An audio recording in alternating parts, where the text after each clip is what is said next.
안녕하십니까? EBS 과학탐구 영역의 이광조입니다. 인사드리겠습니다.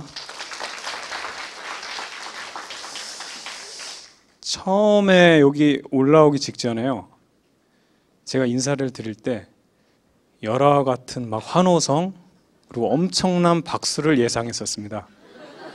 다시 한번 인사드리겠습니다. 이광조입니다. 감사합니다. 날씨가요, 너무 덥죠. 이 날씨가 보통 날씨가 아닙니다. 혹시 이게 왜 그런지 아세요? 이게 혹시 왜 그런지 아십니까? 이게요, 여름이라서 그렇습니다. 제가 과학탐구 영역 강사라고 해서 뭐 지구 온난화라든가 뭐 엘니뇨 라니냐 이런 얘기를 드리고자 해서 이 자리에 선 게 아닙니다. 어찌 보면 너무나 당연한 얘기인데 그런 당연한 얘기들, 어떤 당연하다고 생각해서일까요? 그래서 우리 학생 여러분들이나 학부모님들이 놓치는 부분들, 그런 부분들을 말씀드리려고 이 자리에 섰습니다. 그래서 전반적으로는 여기 학습법에 대한 내용, 어떻게 하면 공부를 잘할 수 있을 것이냐, 학습법에 대한 내용과 그 다음에 두 번째로는 우리 EBSI 활용법에 대한 거 말씀을 드리도록 하겠습니다. 저고요. 그렇습니다. 여기 반전이 하나 숨어 있습니다. 나중에 다시 한번 그건 말씀드리도록 하겠고요. 자, 인덱스가 있습니다. 그래서 이렇게 7가지 과정을 거쳐서 말씀드릴 텐데요. 적으실 필요 없습니다. 이거 그냥 제가 진행할 때 저만 알아들을 수 있도록 과정을 잊지 않기 위해서 적어놓은 거고요. 아무리 보셔도 뭔 말씀인지 잘 모르실 거예요. 그래서 이게 제 얘기를 한번 조금 들어보시면서 공감하실 부분이 있으면 좀 공감이 되셨으면 좋겠습니다. 우선 과목별 학습법에 대한 얘기를 말씀드리기 전에 이 얘기를 한번, 여기 질문이 있습니다. 삼각형 내각의 합은, 자, 얼마죠? 훌륭하죠. 이게 대한민국 교육의 승리죠. 탁 하면 180도가 나와요. 너무 훌륭하십니다. 그렇죠? 제가 수학으로 예를 들어서 조금 아쉬울지 모르겠지만 제가 이제 물리거든요. 근데 뭐 수학과 물리는 뗄래야 뗄 수가 없죠. 자, 그래서 요 말씀 한번 드려볼게요. 근데 이게 질문을 한번 바꿔볼게요. 요게 이제 180도 맞았습니다. 훌륭하셨어요. 들어오셔도 됩니다. 삼각형 내각의 합은 180도임을 증명하라라고 한번 질문을 바꿔볼게요. 자, 하실 수 있는 분? 그렇죠. 이게 또 대한민국 교육의 현실입니다. 질문이 첫 번째 질문과 두 번째 질문은 사실은 같은 질문이라 볼 수 있는데 질문이 어떻게 되냐면 이렇게 넘어가거든요. 초등학교랑 중학교까지만 해도 첫 번째 질문에서요, 우리 아이가 180도에 보면 박수 치면서 우리 아이 훌륭해, 역시 내 아들 내 딸 이렇게 했었을 거예요. 근데 질문 자체가 저렇게 바뀌거든요. 그럼 여기서 이제 막히는 겁니다. 단편적인 암기적인 지식을 우리가 이제 공부했던 친구들은 저런 부분에서 막히기 때문에 고등학교에 올라와서 어려움을 겪는 친구들이 꽤 많이 발생하는 거죠. 한번 해보시죠. 못하겠습니다. 그렇죠? 근데 선생님이 제가 이게 학교에서 항상 하던 그런 버릇이 있어서 제가 요거 하나만 보여드리면 별거 아니라는 거를 단번에 아실 수 있어요. 이게 마치 마술 트릭 같습니다. 마술 트릭 한번 볼게요. 그냥 선 하나만 그으면 돼요. 선 하나만. 자, 한번 해보세요. 선 하나만. 표정들이 왜 그러세요? 하나만 그어보겠습니다. 지금 이 밑변에 있는 변하고 평행한 선 하나만 걷어요. 두 평행한 선에서 아무 선을 긋게 되면은, 여러분 여기 보시면 요 억각이라는 거 아시죠? 그래서 저쪽 윗부분하고 요 아랫변에 있는 요 B라는 각이 억각으로 똑같은 각이 돼요. 그럼 그 반대편도 어떻게 되냐면 C라는 것도 똑같이 억각이 되기 때문에 결과적으로 삼각형의 내각은 ABC 각의 합이잖아요. 그렇죠? 그럼 이 ABC 각의 합을 합쳐보면 그냥 직선의 각도가 됩니다. 몇 도죠? 180도입니다. 별거 아니잖아요. 이걸 못하는 거예요, 우리가. 왜냐하면 암기적으로만 했기 때문에. 거꾸로 물어보면 이걸 대답을 못하는 거죠. 이래서 수학이 어렵다라고 얘기하는 겁니다. 근데 여러분들 보셔서 아시겠지만 별거 아니죠. 충분히 할 수 있습니다. 근데요, 대부분 우리 학생들이 어떻게 공부하냐면요, 그럼 이렇게 됐으면 이것만 할 수 있을까요? 뭐 응용까지도 아니지만 이거 응용한다고 하면 또 어디서도 가능해요? 잘못 누르고 있습니다. 자, 여기도 가능하죠? 여기도 가능합니다. 요 단순한 뭐 다른 방법도 있겠지만 요 세 가지 방법이 나오는데요. 우리 학생들은 뭐냐면 암기식적인 어떤 암기적인 공부를 하다 보니까 이 세 가지 사례를 외워요. 그래서 첫 번째 공부한 거 알고 나면 두 번째 것도 새로운 거, 세 번째 것도 새로운 거. 근데 아니잖아요. 우리가 누누이 항상 강조하는 것 중에 하나가 뭐냐면 개념을 이해하면 된다. 개념을 이해해야 된다. 개념 알고 있으면요. 하나를 알면 둘, 셋을 할 수 있어요. 우리는 그런 능력이 있거든요. 근데 그걸 안 하고 사례적인 공부만 하고 있습니다. 한 가지 말씀을 드리면 바로 이런 거죠.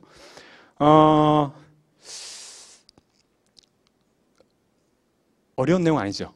그렇죠? 바로 이렇습니다. 그런데요. 그래서 선생님이 제가 말씀드리면 이 지식을 크게 두 가지로 구분할 수 있습니다. 첫 번째로 논리적인 지식하고 그 다음에 경험적 지식으로 구분할 수 있겠어요. 논리적 지식이라는 게 바로 대표적인 과목이 수학이에요. 이런 개념을 바탕으로 해가지고 이게 어떻게 보면 인간으로서 어떤 고차원적인 사고를 하는 게 바로 논리적인 지식이거든요. 이건 암기적인 지식이 아닙니다. 우리가 생각을 하고 이해를 하고 그런 부분을 해서 이런 걸 하는 건데 이제 반면에 이제 경험적 지식도 있어요. 뭐든지 그럼 논리적이냐? 그건 아니에요. 경험적 지식적으로 이제 경험적 지식이 대표적인 뭐냐면 이제 암기 쪽으로 하는 건데 공부할 때 대표적인 게 뭐가 있죠? 경험적 지식? 언어입니다. 언어. 역사. 미국 사람들은 왜 영어 써요? 한국 사람들은 왜 국어해요? 경험적이에요, 그거는. 설명할 수 없는 거예요. 반갑습니다. 저는 이광주입니다. 그럼 여러분 뭐라 그러세요? 반가워요. 전 누구예요? 이러지? 왜? 이러진 않습니다. 이유를 묻지 않죠. 어려운 말씀 드렸나요? 예. 그죠? 그렇습니다. 반면에 역사 같은 경우도 우리가 그렇게 살아왔습니다. 뭐 어떻게 설명할 수 없는 부분도 많아요. 그런 거는 우리가 경험적 지식이라고 해서 다분히 암기적인 요소가 많죠. 근데 논리적인 지식은 아까 봤던 수학 같은 이런 논리적인 지식은 암기로서 해결되는 게 아니고요. 실질적으로 그 과목을 공부하는 취지 역시도 어떻게 된다? 그렇죠. 논리적인 사고를 우리가 개발하기 위해서, 논리적인 사고를 하기 위해서 우리가 이런 과목을 공부하는 건데 이것도 암기로 우리가 해결하려고 한다는 거죠. 그래서 제일 안타까운 얘기 중에 하나가 수학도 암기다 이런 말씀을 하시는 분들도 있어요. 불가능한 얘기는 아닙니다. 왜냐하면 우리가 고교 과정에서 하는 내용을 이런 아까 봤던 사례 3개를 다 외우면 되거든요. 근데 우리가 굳이 그럴 필요가 있느냐. 이게 왜 이런 과정이 넘어가는 걸 여러분들이 조금 고민을 하셔야 되는 이유가 뭐냐면요. 초등학교하고 중학교 때는 암기적인 지식을 사실은 최고로 볼 수밖에 없어요. 왜냐하면 그 나이의 아이들은 전두엽의 발달이 안 돼 있어요. 논리적인 사고를 할 수 없습니다. 그래서 정식적인 우리가 학계에 보고가 돼야 될 병명이 있죠. 무슨 병이죠?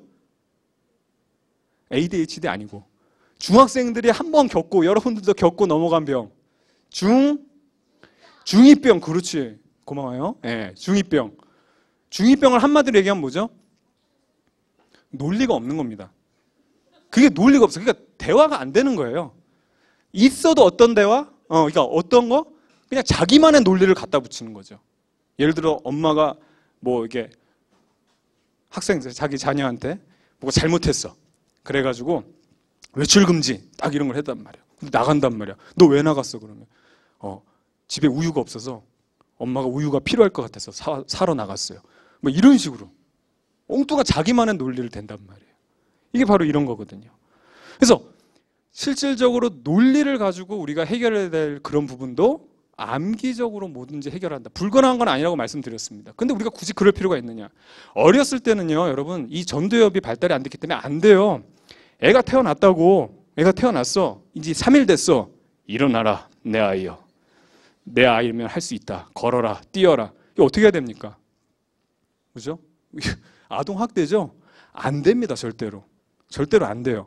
그래서 그 중학교 2학년 과정에서 그 중학교 그 과정 겪을 때까지 전두엽이 이게 발달이 안 되다 보니까 논리적인 지식이 안 돼요. 그러다 보니까 어떻게 됐냐면 암기 위주의 그러한 교육 과정을 우리가 만들어서 사용할 수밖에 없는 거죠. 그런데 여러분들 고등학교 올라가면 충분히 이런 것들이 발달이 되기 때문에 논리적인 사고를 해야 되는데 그런 얘기를 안 하고 아까 봤던 그런 질문처럼 갑자기 증명하라 이런 식의 내용이 나오니까 기존에 했던 그 공부 방법을 그대로 외우기만 하는 거, 그걸 계속 답습하니까 어떻게 되냐? 효과를 못 보는 겁니다. 그렇죠? 그래서 개념이라는 게 그렇게 중요하다.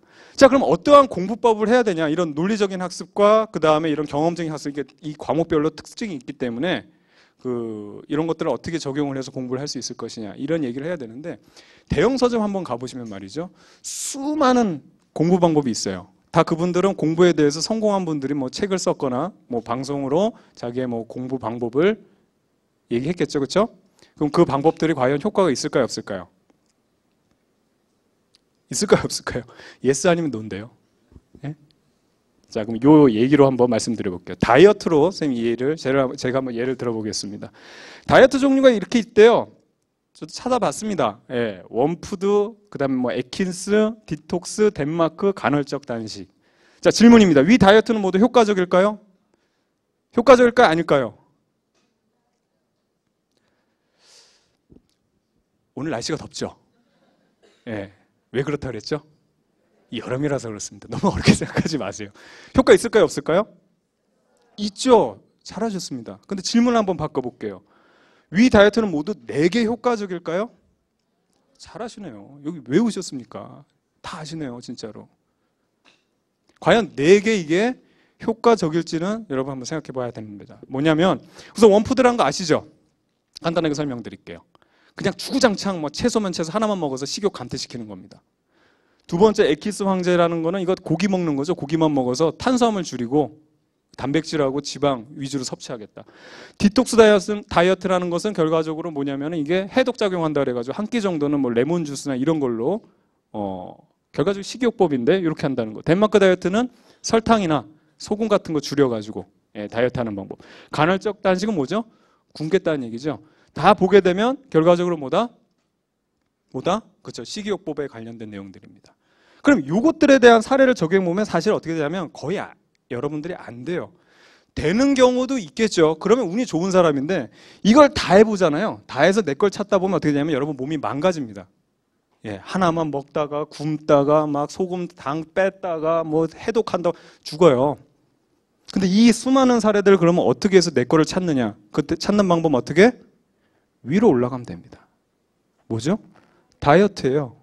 다이어트의 가장 기본 다 알고 계십니다. 어떻게 하면 되죠? 운동과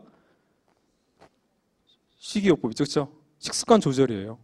아시잖아요.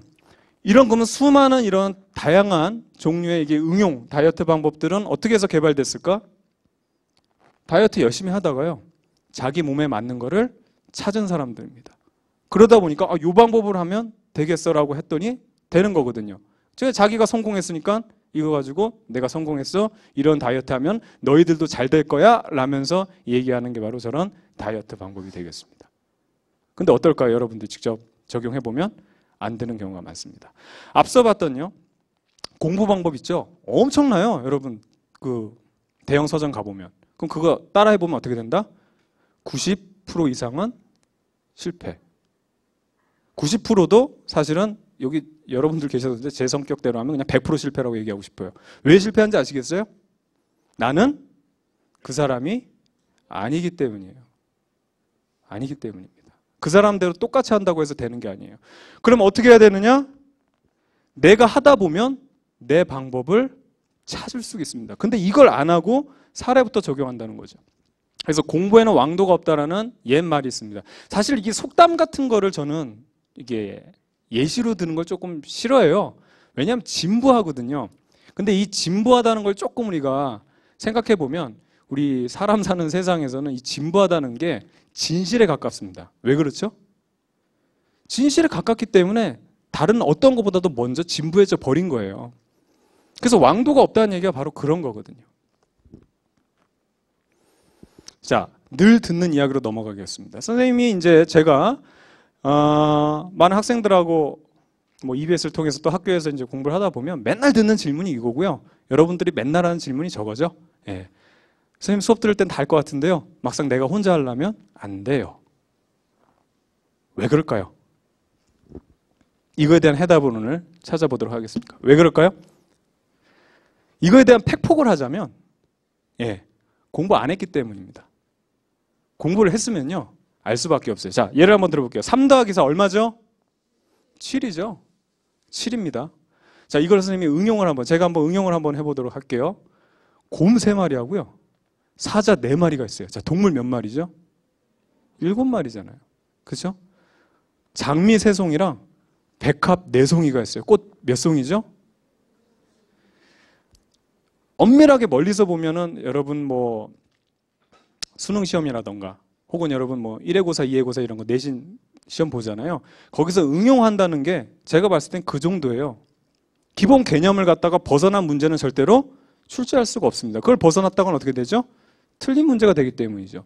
그런데 그러한 응용을 갖다가 여러분들은 새로운 문제라고 생각을 하는 거죠. 즉 개념에 정확하게 그 본질, 그 개념의 본질에 만져보지 못한 사람들은 계속 새로운 것들이 나올수록 그걸 새롭다고 생각하는데 그게 전혀 새로운 게 아니라는 거죠. 이제 여기서 아까 사자, 뭐 꽃 이런 거 나와서 그러는데 갑자기 여기서 뭐 유굴레나라든가 그렇죠? 뭐 집신벌레 뭐 이런 거 나오면 집신벌레도 돼요? 유굴레나도 돼요? 이런 질문하는 친구도 있단 말이죠.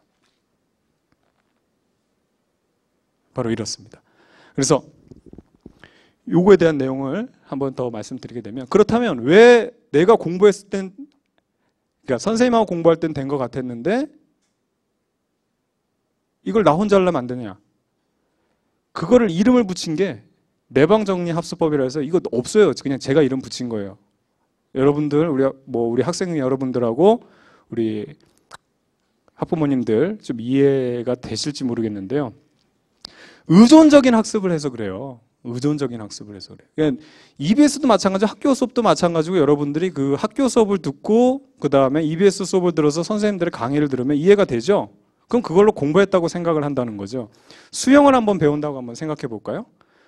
아주 유명한 강사가 헤엄치는 법을 다 알려줬어요. 팔은 어떻게 휘어졌으면 되고 그냥 호흡 같은 경우는 뭐 한 3번 발장구 치고 그 다음에 2번 호흡하고 이해된단 말이에요. 저러면 이제 수영할 수 있을 것 같아. 나 수영 잘해. 끝났어. 수영 끝. 이런 사람 있습니까? 있습니까? 없죠. 없다고요. 왜 그렇죠? 그건 여러분들의 수영 실력이 아니에요. 실제로 수영 실력이 되기 위해서는 어떻게 된다? 죽이 되든 밥이 되든 물속에 들어가서 첨벙거려 봐야 돼요. 완전 다르거든요. 듣는 얘기랑 내가 직접 하는 얘기는 내가 직접 경험하는 거는 완전히 다른 겁니다. 그런데 우리 학생들은 수업을 듣고 저 사람이 하는 얘기를 알아듣겠어라고 하면은 공부가 끝났다고 생각을 하기 때문이죠. 완전히 내 거를 만들지 못했기 때문에 그렇습니다. 그래서 이 내방정리라는 얘기를 비유로 드는 게 뭐냐면 어차피 여러분들 시험을 볼 때요. 시험은 어떤 거냐면 이런 거예요. 예를 들어서 시험장에 딱 앉아가지고 문제가 나오잖아요. 내방정리를 했는지 안 했는지를 물어보는 겁니다. 노란색 티셔츠 어딨니? 라고 물어봅니다. 시험 문제에서. 그럼 여러분들이 스스로 정리한 사람들은 내 왼쪽 옷장 3번째 서랍 3번째 칸에 있어요. 뭐 이런 식으로. 근데 선생님이나 뭐 어떤 수업에만 의존한 그런 수업을 한 친구들은 이거 그때 엄마가 찾아줬었는데 어디 있었었는데 나 분명히 봤었는데 그래서 엄마가 떠오르는 거야. 예전에 공부할 때는 편했지. 엄마 나 노란색 티셔츠 어디 있어? 얘야 그거 저기 네 서랍 저쪽에 있잖니. 그러면 엄마 땡큐. 노란색 티셔츠는 여기 있구나. 잊지 말아야지. 그러고 넘어가는 거예요. 그 다음 또 다른 거 물어볼 수 있잖아. 슬리퍼가 어디 있나? 또 물어봐야 돼. 엄마 슬리퍼 어디 있어요? 여기 있잖아. 그럼 엄마는 어떻게 할까요? 물어볼 때마다 내 물건을 다 안단 말이야. 왜 그렇죠? 내 방을 엄마가 직접 정리하셨기 때문이에요. 근데 여러분들은 물어볼 때마다 어디는 있을 것 같아. 근데 엄마에 의존을 해야 돼. 왜? 내가 내 방을 정리를 해본 적이 없기 때문입니다. 이건 굉장히 큰 사실이에요. 필요할 때마다 엄마한테 물어보면 노란색 티셔츠 저쪽에, 슬리퍼는 저쪽에 해가지고 그 사례를 공부한단 말이에요. 그걸 공부한다고 생각해. 근데 내가 스스로 그걸 뭐 정리해 본 적이 없으면 여러분들이 정작 필요할 때 떠오르지 않습니다. 그래서 이 정리하는 과정이 바로 학습이에요. 그래서 내한테 기회를 주라는 거예요. 그럼 이런 얘기하면 가장 큰 문제가 뭐냐면 우선 여기 쭉 가다 보면 이제 본질에 접근하는 얘기가 이제 그 얘기인데 학평, 모평, 그 다음에 오답 노트라는 얘기 요거로 조금 얘기하면서 그 말씀 드릴 건데요. 제일 좋은 방법이 뭐냐면 그럼 어떻게 하면 내 방을 스스로 정리하느냐 요거 그대로 따라가면 돼요. 학평 보고 모평 본단 말이에요, 여러분들. 그러고 나면 그 문제들 갖다가 여러분들은 오답 노트죠. 틀린 것만 오답 노트를 정리하는데 그게 여러분들 사례 공부예요. 아, 이 문제는 요거, 저 문제는 저거. 그게 아니라 이 문제가 나오면 최소한 이 문제가 책에 어디 있는지를 스스로 찾아가는 거예요. 이게 굉장히 큰 공부가 됩니다. 우습게 보일 수 있는데 지금 이 문제가 어느 단원에 어디에 있는지만 찾는 것만 해도 이 과정을 계속 따라가죠. 이 머리가 정리를 하기 시작해요, 이게. 자기 방을 정리한다고. 이게 굉장히 큰 학습 효과가 있는데 이걸 안 한다고. 이렇게 해서 여러분들이 정말 착실하게 이거를 문제마다 맞았건 틀렸다 문제마다 이 문제 어디 저 문제 이렇게 해서 여러분들이 교과서나 이런 것도 정리하기 시작하죠. 이 정리가 끝날 시점 되면 어떻게 되냐면 다음 모평이 기다리고 있습니다. 그럼 이렇게 하라 그러면 학생들이 어떤 얘기를 하냐면 이런 얘기를 하죠. 저 그렇게 하고 싶어도요. 시간이 없어서 못 하겠어요. 그렇죠? 시간이 엄청나게 소요되거든요. 시간이 엄청나게 소요됩니다. 그래서 반대로 얘기하면 뭐죠? 공부를 열심히 하는 학생들이 책상에 오래 앉아 있을 수밖에 없는 거예요. 이거 정리하고 있느라고.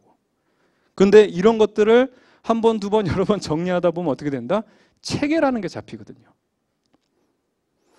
수능이나 여러분들 특히 이제 내신 같은 경우 있잖아요. 내신 같은 거는 그래도 이제 좀 단편적이잖아요. 그 범위가 딱 주어져 있기 때문에 이걸 한번 생각해 보면 이게 대한 정답이 딱 떨어지는데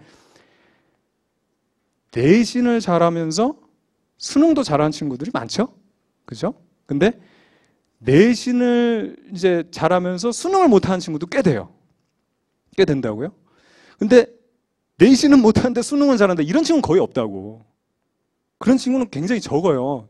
거의 본 적이 없어, 나는. 그게 왜 그러냐면 단편적인 것들은 그때그때 아주 그냥 재치 있게 그냥 번쩍번쩍하게 그냥 벼락치기를 해도 되지만 내방 정리를 착실하게 해가지고 전체적인 범위를 아우르는 게 수능이거든요. 전체적인 걸 했던 게. 근데 그거는 단번에 되는 게 아닙니다. 그러니까 그 정리를 하지 않았던 친구들은 이런 문제가 발생하는 거예요. 그래서 수능이 힘들다라고 얘기를 하는 거고. 그래서 저는 오답 노트에 대한 것도 제 개인적인 생각은 다른데요.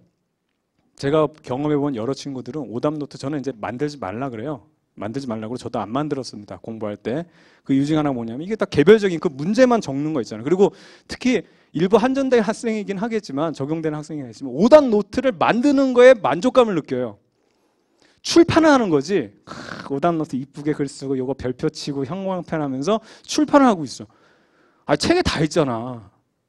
책에 다 있잖아. 그 책 들고 다니면서 그렇게 보면서 그리고 앞서도 말씀드렸지만 이걸 전체적인 거를 여러분들이 이 흐름이나 어떤 체계를 잡기 위해서는 이 문제만 봐서는 안 되고 문제만 본다는 것 자체는 정말 끝에 가가지고 이제 시험이 코앞에 닥쳤다 그럴 때는 그렇겠지만 그 자체는 뭐냐면 외우겠다는 얘기입니다. 그래서 제일 바보 같은 얘기가 뭐냐면 제가 이제 교사로서 학생들 했던 얘기 중에 제일 듣기 싫은 소리가 뭐냐면 정리해 주세요예요.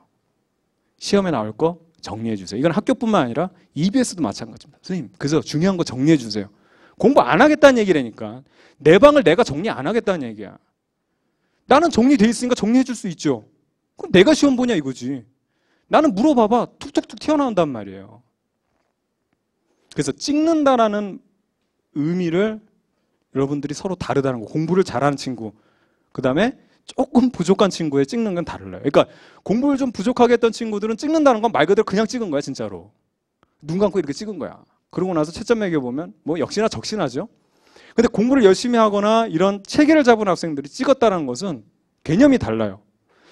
자기 방을 스스로 정리를 하다 보면 전혀 못 보던 애가 튀어나왔어. 근데 이거 크기가 작고 내가 사용 빈도가 적어. 그럼 이거는 여쯤에 정리해두면 되지 않을까라는 개념이 잡혀있기 때문에 여기다 넣을게요 하면서 확신은 없어. 왜냐하면 내가 정리해 본 적은 없으니까.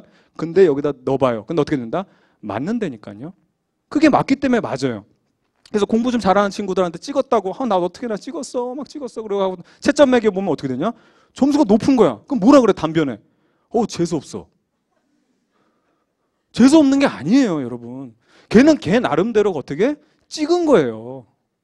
찍은 거란 말이에요. 그런데 체계를 잡았기 때문에 그 체계에 맞춰서 최대한 자기가 정리를 해본 거예요. 확신은 없어.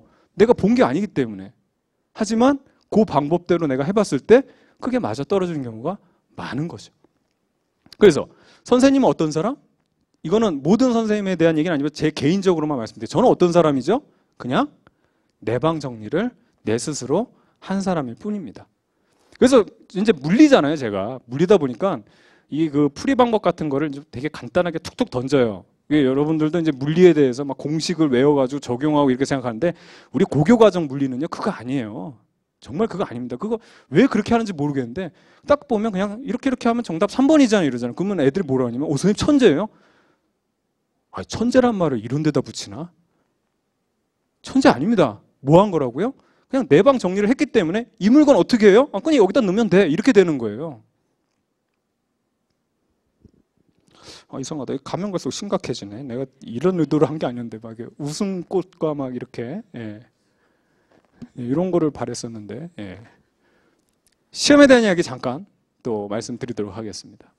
수능이나 내신 여러분 1회고사, 2회고사 이거 똑같은 건데요. 저는 이 시험을 갖다가 어떻게 생각하냐면 전형적인 무슨 게임? 디펜스 게임이라고 생각합니다. 디펜스 게임.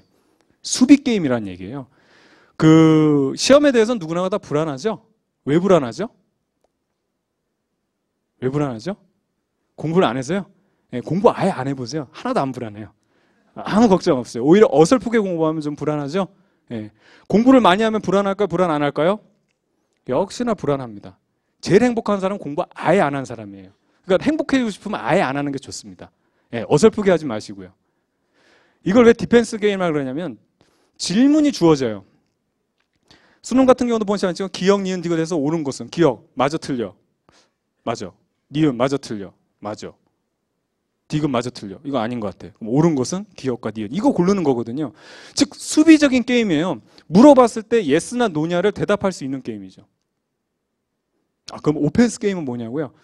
제가 정의하는 오펜스 게임은 이런 겁니다. 예를 들어 이런 거랑 비슷한 건데 어떤 주제를 주고 이거를 상대방을 설득해라. 그럼 어떻게 되죠? 제가 선택지를 여러 가지를 고를 수 있죠. 이런 얘기를 통해서 설득을 할 것이냐, 이런 얘기를 통해서, 이런 사례를 통해서 논리를 필 것이냐, 내가 선택할 수 있는 부분이지만 수능 같은 경우 그냥 물어보고 그건 내가 대답할 수 없냐, 있냐 이걸로 판결을 나는 거거든요. 그래서 전형적인 디펜스 게임이라고 얘기하는 겁니다. 그럼 디펜스 게임의 특징은 뭐죠? 구멍이 뚫릴 수밖에 없어요. 그 점을 여러분들이 꼭 인지했으면 좋겠어요. 암만 내가 열심히 해도요, 정말로 내가 생각하지 못했던 부분이 나오면 구멍이 뚫릴 수밖에 없어요. 그런데 그런 거를 다 완벽하게 마무리할 수 없다고요. 특히 여기 지금 고3 학생 있는지 모르겠지만 지금 수능 며칠 남았죠? 없으시군요. 121일 남았습니다. 저 얘기 많이 들었을 거예요. 이제 방학 때 이제 여러분들 7월, 8월까지 개념 끝내고 남은 기간 동안 문제풀이를 해가지고 마무리를 해야 된다. 맞는 얘기예요. 맞는 얘기지만 저는 여기서도 생각이 좀 다릅니다. 전형적인 디펜스 게임이기 때문에요. 내가 121일 후에 수능 직전까지 최대한 막을 수 있을 만큼 구멍을 메꾸면 되는 겁니다. 저 때까지 뭘 하고 뭘 해라 이런 법은 없어요. 근데 우리가 너무 이런 거에 끌려다니는 거죠. 그리고 가만 보면 이런 것 때문에 우리 학생들이 자기가 개념이 부족해. 제대로 이해를 못하는데 옆에 있는 친구가 계속 문제집 푸니까 똑같이 따라서 문제만 푸는데 이거 겉핥기식이거든요. 차라리 하루 전날이라도 내가 이게 부족하다 그러면 하루 전날이라도 개념 봐도 됩니다. 만약에 개념을 봐서 그 문제가 나왔다 그러면 내가 막을 수 있겠죠. 근데 내가 못했던 거 나왔다 그러면 뚫리는 수밖에 없어요. 여러분들 목표가 수능 만점인가요? 그러면 제가 이 얘기를 못해요. 근데 그건 아닐 거라고 저는 생각합니다. 최대한 여러분들이 점수를 올려야 되는 거죠. 그럼 121일이 남았다는 얘기인데 하루에 한 문제만 맞춘다는 생각으로 여러분들 남은 기간 한번 가져가 보세요. 어마무시한 기간이 남아있는 거예요. 그런데 보세요. 7, 8월 달까지 어설프게 정확히 알지도 못하면서 문제풀이만 반복하죠. 그럼 계속 그 악순환 계속되는 거예요. 변화가 없잖아. 여러분 공부해봐서 알잖아.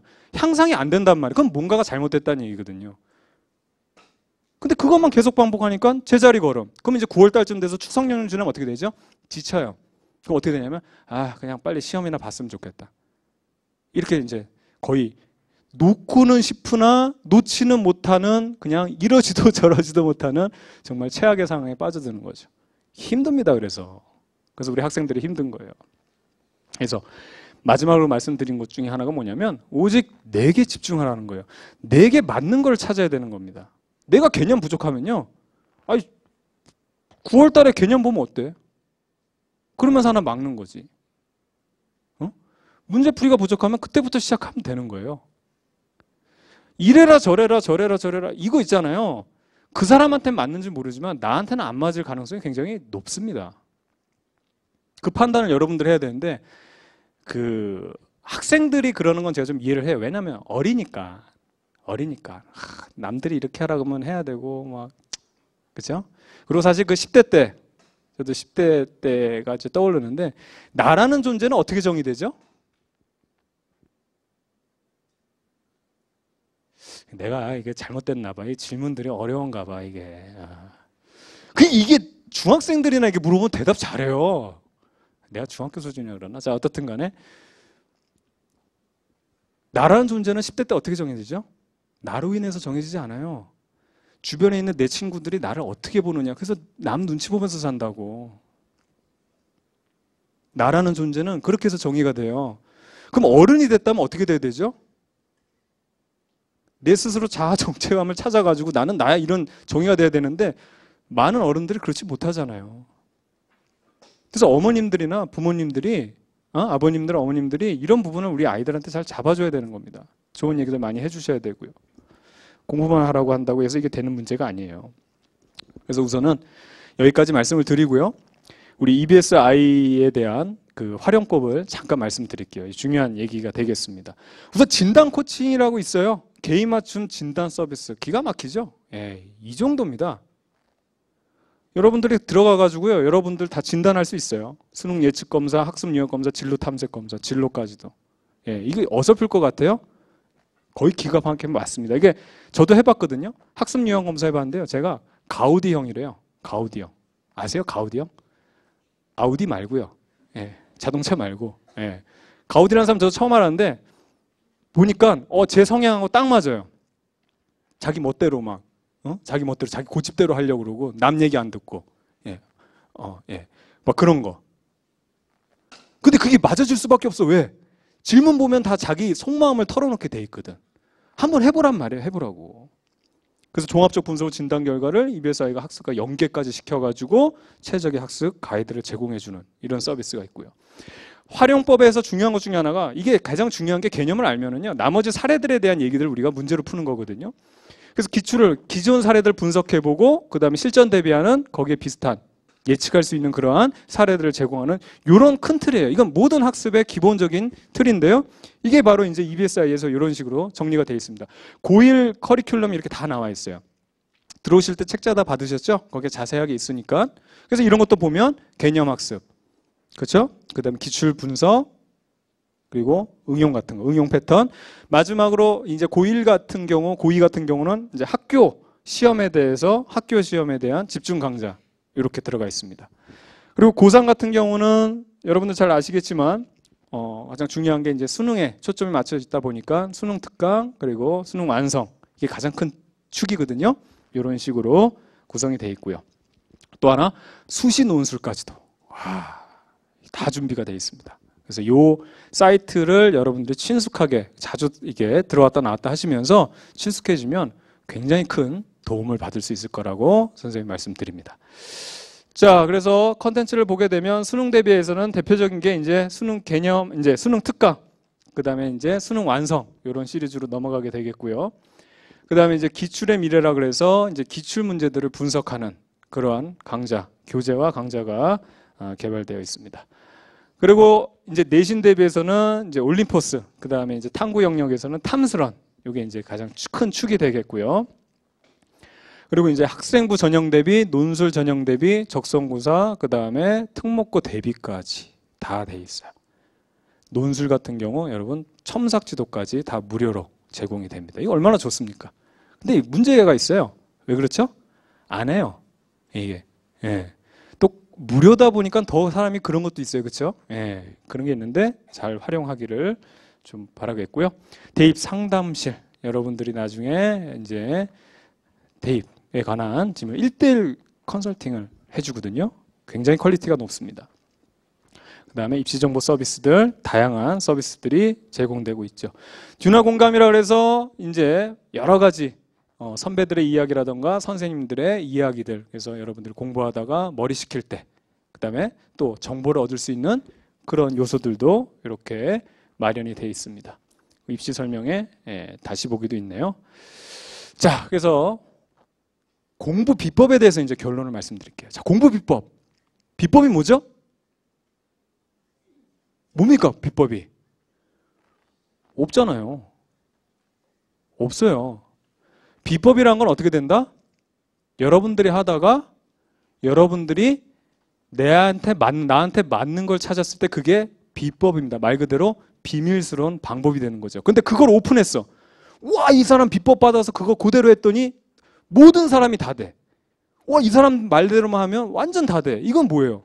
더 이상 그건 비법이 아니에요. 무슨 법이 되죠? 보편적인 방법이고 일반적인 방법이 되는 거예요. 아니, 모든 사람한테 다 되는 걸 누가 비법이라 그래요? 근데 우리는 참 이게 참 그래. 이게 제 생각이긴 하지만 인간은요, 참 어떻게 해서 만들어졌는지 뭐 누가 만들었는지 모르겠지만 참 오묘하게 디자인돼 있어요. 뭔가 특별한 걸 찾고 싶어 하는 게 있어서 없어요. 뭔가를 하다 보면 여러분들의 방법이 나옵니다. 여러분들의 방법이 나와요. 그래서 그 교재, 그 이제 공부 방법, 교재 쓴 사람들 있잖아요. 그 사람들이나 혹은 뭐 공부 방법에 대한 뭐 이제 그 뭐 영상 찍었던 사람들 솔직히 개인적으로 이렇게 만나보고 얘기해보면 이런 얘기 할 것 같아요. 저는 예상이 돼요. 처음에 그런 거 책 써달라는 뭐 의뢰를 받았을 때 처음에 분명히 그랬을 거예요. 뭐 쓸 거 없는데요? 뭐 대단한 거 없는데요? 그냥 저는 열심히 했는데요? 얘기할 수밖에 없는 거예요. 근데 이제 거기서 아이 그러지 말고 노트 필기한 것도 좀 보여주고 뭐 좀 만들면 극적인 효과를 이제 옆에서 만들어주는 거지.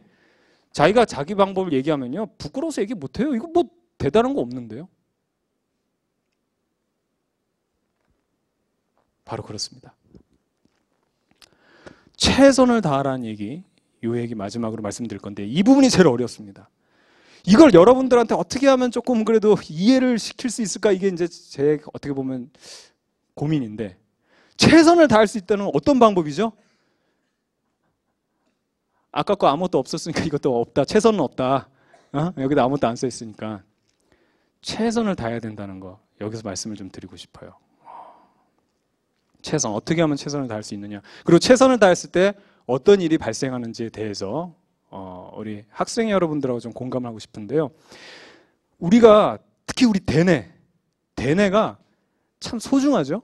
소중한데 가끔 우리를 속이는 못된 짓을 할 때가 있어요. 대표적인 게 저거고요. 또 하나가 이제 중독 같은 건데 첫 번째로 이제 제가 말씀드린 건 바로 요건데 우리가 무언가를 최선을 다했다가 안 됐을 때 그럼 굉장히 상처받을 거라고 생각합니다. 그리고 굉장히 비참할 거라고 생각하죠. 이게 머리가 생각하는 거예요. 근데 이 머리가 여러분들을 속이는 겁니다. 실질적으로 최선을 다하죠. 그런 생각이 안 들어요. 제가 여기서 이 얘기를 먼저 한번 드릴게요. 뭐냐면 이 자리에서 제가 여러분들을, 우리 학생 여러분들을 행복하게 만들 수 있느냐라고 하면 저는 못합니다. 저는 못해요. 그런데 여러분들을 끝없이 불행하게 만들 수 있냐 그러면 저 할 수 있습니다. 저요.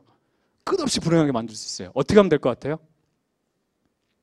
여러분들이 이룰 수 없는 목표, 힘든 목표를 계속 제시하고요. 강요하고요. 그 다음에 남하고 계속해서 비교하면 돼요. 그러면 단번에 불행해집니다. 사람이란 건 그래요. 단번에 불행해질 수 있어요. 그런데 앞서도 말씀드렸지만 최선을 다하는 그런 작용을 여러분들이 해보게 되면 새로운 경험을 하게 돼요. 최선을 다했을 때 뭐가 안 됐다 그러면은 굉장히 실패감이 느낄 거라 생각하는데 그건 최선을 다해보지 않은 사람들이 하는 얘기입니다. 괜히 그럴 것이라고 생각하는데요. 여러분 그 학교에서 100m 달리기 해봤죠? 열심히 달렸는데 내가 쟤보다 한참 떨어질 것 같아 이런 생각 때문에 어떻게 되냐면 일부러 천천히 뛰는 애들이 있어요. 장난치는 것처럼 막 뛰는 애들 맞죠? 너니? 그래 앞으로 그러지 말자. 자 그래 되는데 얘기 좀 잠깐 들어봐. 그런 학생들이 있죠. 왜냐하면 내가 최선을 다했는데 쟤한테 지면 굉장히 자존심에 상처를 받고 굉장히 아픔이 있을 거라고 생각하는데요. 최선을 다해서 뛰잖아요. 남이 안 들어와요. 이걸 어떻게 설명해야 되지? 안 들어옵니다. 남하고 비교를 안 해요. 그냥 숨 헐떡헐떡 대면서 와 내가 최선을 다해서 이 정도 들어왔어. 그러면 거기에 나도 모르는 만족감이 올라옵니다. 이건 경험을 해보지 않은 사람은 몰라요.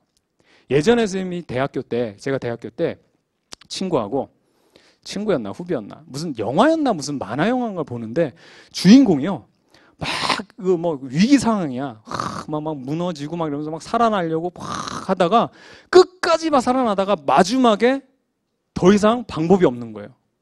더 이상 방법이 없어. 내가 최선을 다해서 이제 여기를 살아나려고 했었는데 더 이상 방법이 없어. 그게 어떻게 하냐면 걔가 씩 웃어요. 싹 미소가 띄어. 근데 내 친구가 했던 얘기가 기억나. 주인공이라고 진짜 되게 멋있는 척하네. 근데 그게 아니에요. 저는 그거를 느꼈어요. 뭐였냐면 정말 최선을 다하죠. 그럼 희한한 만족감이 와요.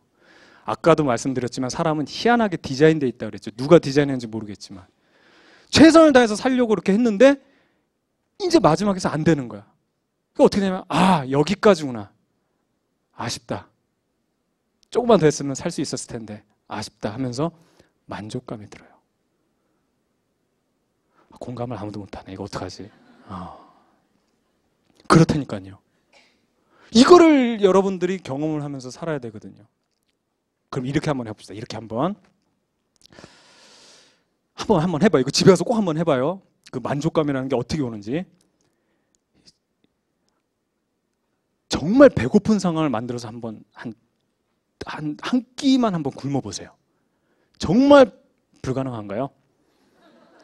한 끼 못 굶으시나요? 정말 배고픈 상황에 만들어 놓은 상태에서 여러분들이 다른 거 말고 라면을 정말 맛있게 한번 끓여가지고 맛있게 먹어보세요. 막 뭐 파도 썰어 놓고 취향에 따라서 계란도 풀거나 아니면 뭐 밥도 말아서 한번 거하게 잘 먹었다 할 정도의 만족감을 느낄 수 있도록 여러분들이 라면을 드시고 난 다음에 요리 프로 있잖아요. 한번 보세요. 그냥 셰프들이 막 바닥까지 막 썰고 막 하는 막 요리하는 거 한번 보세요. 어떤 생각 들 것 같아요? 와, 내 인생 우울하다. 참. 남들은 저런 거 먹는데 나는 그냥 라면 따위 먹으면서 이거 만족이나 하고 아유 잘 먹었다 그러고 참 우울하다. 이럴 것 같죠? 안 그렇다니까요. 딱 배가 불러서 정말 만족감 느끼잖아요. 저게 딱 정말 맛있는 음식이 있어도 오 맛있겠네. 그리고 아무런 미련 없이 다른 찬을 넘깁니다. 야 저거 맛있게 이런 생각 안 들어요.